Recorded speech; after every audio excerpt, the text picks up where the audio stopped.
mata ku urang kudu bener-bener tuh dibelaan nu masantren teh dan nyapatan sararea kan ku urang kudu bener-bener didoakeun ku urang kudu bener-bener didukung matak baheula mah emot dauhan pun bapa lamun aya norek masantren teh kabeh cenah ahli kampung teh osok dikumpulkeun heula mun rek ini masantren salah seorang beda jeung ayeuna pan belenyang-belenyang kitu nya baheula mah henteu cenah kumpulkeun heula sok sararea urang ngadoaan sok sararea urang makelan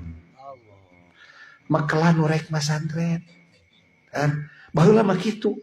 lain makelan teh karena ia peda erek lunta jauh erek masantren bisi teu boga bekal lain sebagai naon ieu teh sebagai tanda syukur gitu kan syukur apan kabeh kasafaatan ku ieu masantren jadi teh tulus rek disiksa teh kabeh kasafaatan ku hiji jelema ti hiji kampung subhanallah ieu teh saeutik-eutikna cenah kauntungan teh keur sakabeh umat Islam ku jelema anu